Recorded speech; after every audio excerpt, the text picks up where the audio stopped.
Man, I'm struggling to figure out what to go see this weekend. I just can't come up with anything. What the hell was that? Oh yeah, that reminds me, the Peanut Butter Falcon's out. I hear it's a great film, but it's not showing in any cinemas nearby, so Hey, dumbass! What? Here's a free ticket to go see 47 Meters Down 2. Check it out. Go give it a review.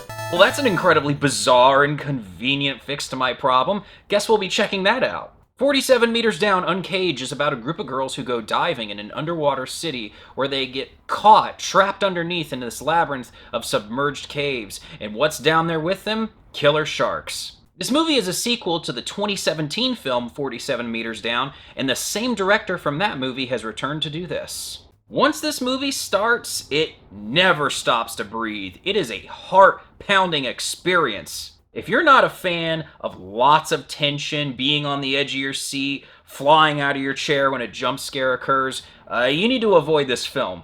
A few of the CG shots of the sharks do look bad, but most of the time, they're fine. Now, there are some unmistakable parallels between this picture and The Descent, and I really like The Descent. It's one of my favorite horror movies from the 2000s. That is a little smarter than this film, but don't let that discourage you. But you can't ignore the similarities, and there's a nod to Deep Blue Sea in here as well. So this is the first time I've seen Sylvester Stallone's daughter, Sistine Stallone, on the big screen, and she does a good job. It's kind of nice to see the Stallone family showing up at your local cinema. You know, it's not like you're just going to get Rambo forever. He has daughters, and she's done a fine job here, and I got to give her props for that. I think the standout performance in this film is Brianne Chu. I truly believed that she was terrified. I often wondered if maybe they were doing things off screen to scare the bejesus out of her, because I truly never once thought I was watching somebody act terrified. I was fully there, and she totally brought that. The dialogue is bland and most of the times pretty bad, but we're so caught up in these relentless thrills that it doesn't get in the way too much. This would be a good time to mention that for the first 15 or 20 minutes of this picture, I was pretty worried we were going to be in for a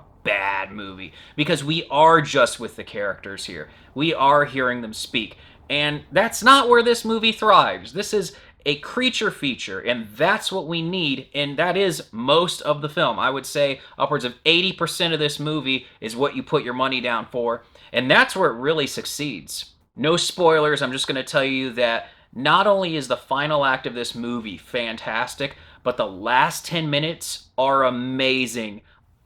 Honestly, if people dislike 47 Meters Down Uncaged, expect them to tell you, yeah, but the last 10 minutes were fantastic. I mean, they really took what I thought was going to be an average movie and pushed it over the finish line into being a good film. Guys, I'm going to give this a 7 out of 10. Now, I need you to understand, I judge each and every movie on its own merits. Terrence Malick's The Tree of Life doesn't share the same goals that Catherine Bigelow's Near Dark does. Quentin Tarantino's Pulp Fiction doesn't share the same goals that a movie like Crawl might.